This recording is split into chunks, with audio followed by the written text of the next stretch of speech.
आपण गुजरात राज्यामध्ये नीलकंठेश्वर मंदिरामध्ये आलेलो आहे। अप्रतिम असं मंदिर या ठिकाणी साकारलं गेलेलं आहे। खऱ्या अर्थानं प्रसन्नता काय असते ते या ठिकाणी आल्यानंतर समजते। एक आगळा वेगळा उत्साह, त्याचबरोबर एक पावित्र्य या मंदिराचं आहे। खरं तर आपण पाहू शकतो प्रशस्त असं या ठिकाणी सगळी सुविधा आहे। प्रसादालय आहे, इथे प्रसाद मोफतरित्या सगळ्यांना मिळत असतो।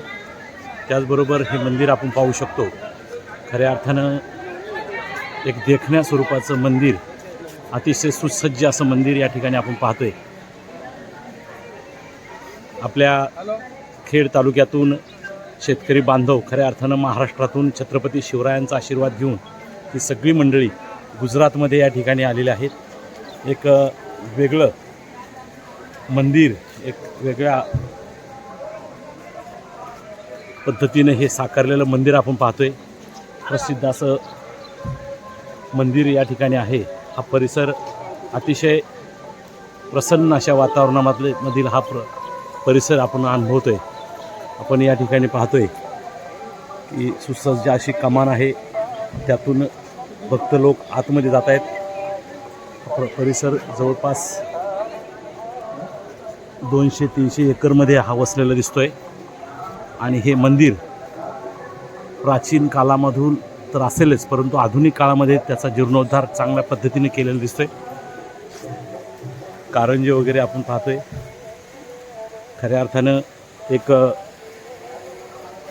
देखण्या स्वरूपाचं वातावरण किंवा देखण्या स्वरूपाचं मंदिर आणि या मंदिराचा परिसर अतिशय खुलून दिसतो आहे। गुजरातमधील या मंदिरामध्ये आपण आता आलेलो आहे। नर्मदा काठावरील ते मंदिर, कुबेर मंदिर आपण पाहिलं। त्यानंतर आता या मंदिर परिसरामध्ये या ठिकाणी एकवटलेले आहोत।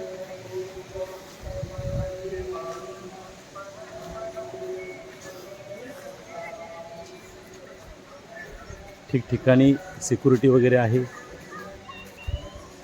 स्वच्छता आपण जर पाहाल तर अगदी स्वच्छ असं मंदिर आणि हा परिसर आहे। या मंदिराच्या सभोवताली खऱ्या अर्थानं गार्डन,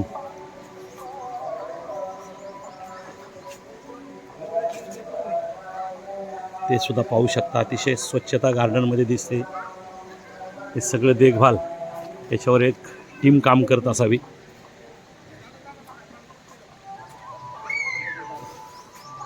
निश्चित ह्या मंदिर परिसरामधील हा देखणा नजराना आपल्याला पाहायला मिळते। नीलकंठवनी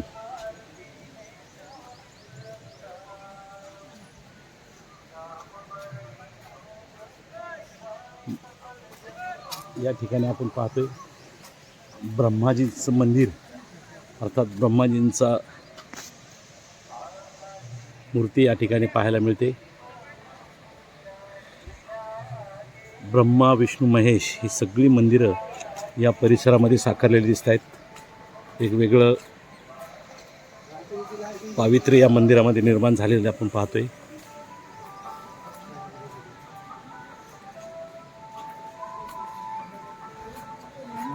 इथे आपण यामध्ये जे काही असणार आहे ते या ठिकाणी संपूर्ण मांडलेलं दिसतंय।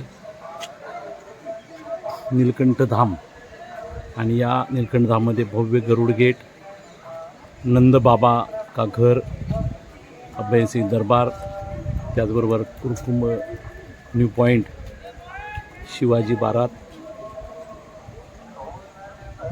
शबरी की झोपडी, हे सगळं या ठिकाणी पाहायला मिळते। मछली घर आहे,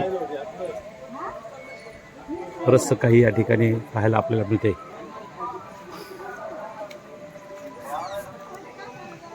आपण आता मंदिर परिसरामध्ये निघालेलो आहे। अर्थात मंदिराच्या आतमध्ये आता आपण प्रवेश करणार आहोत।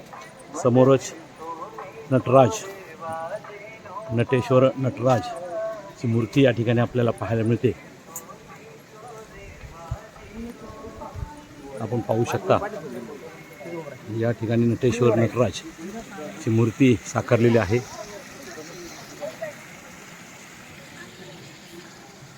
नटराज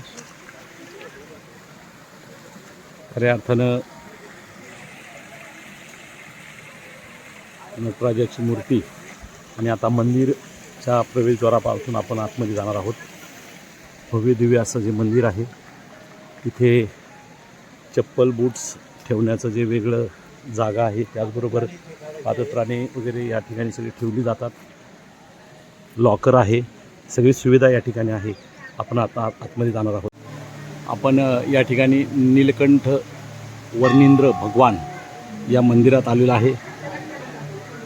आपण पाहू शकता कशा पद्धतीनं या मंदिराची रचना, गाभारा, सभामंडप कशा पद्धतीनं आहे.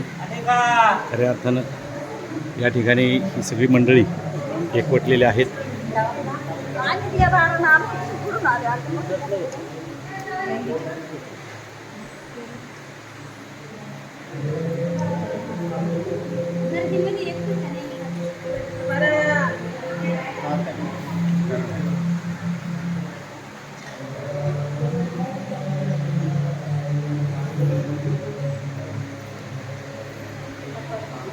पलीकडच्या बाजूला देखील एक मंदिर आपल्याला पाहायला मिळते. खरं तर या परिसरामध्ये सगळीच मंदिरं आकर्षक आहेत. बालस्वरूपी घनश्याम लाल हे मंदिर या ठिकाणी आहे. आपण खालच्या बाजूनी जर पाहिलं तर वेगळा नजराणा होता, तर वरच्या बाजूने पाहिलं तर मंदिरांचे कळसच कळस या ठिकाणी पाहायला मिळतात. साईडला कारंजे वगैरे, पाणी स्वच्छ सुंदर असं पाणी मंदिराच्या सभोवताली आहे. एक देखण्या स्वरूपाचं हे वातावरण आणि हे मंदिर या ठिकाणी पाहू शकतोय. मंदिराचा कळस उंच असा आहे. साईडने जाळ्या लावलेल्या आहेत, जेणेकरून पक्षी किंवा कुणी जर असं खराबी करू नये. त्याचबरोबर विद्युत रोषणाई देखील त्या मंदिराला लावलेली आहे. किती काळजी घेतली जाते यावरून हे उदाहरण पाहायला आपल्याला मिळते.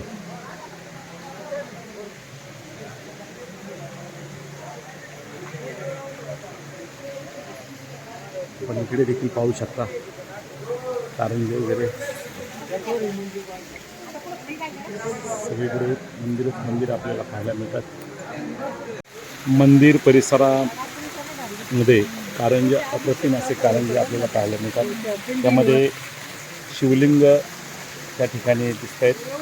प्रत्येक ठिकाणी पाणी अतिशय स्वच्छ. आणि आपण एक वैशिष्ट्य म्हणजे त्या मंदिराच्या बाजूला नर्मदा नदी आहे. नर्मदाच्या किनाऱ्यावर ही सगळी मंदिरं वसलेली आहेत.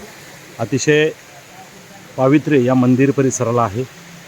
आपण पाहू शकतोय की नर्मदा माई आहे. तर त्या नर्मदा मैयाच्या किनाऱ्यावर काही ठिकाणी पलीकडे पाणी दिसते, तर काही ठिकाणी नदी कोरडी दिसते. परंतु ही मैया, पवित्र मैया, याची प्रदक्षिणा करण्यासाठी आणि खऱ्या अर्थानं नर्मदा परिक्रमणा आपण ज्याला म्हणतो, तर ते या निमित्ताने लोक इथे येत असतात. आणि निश्चित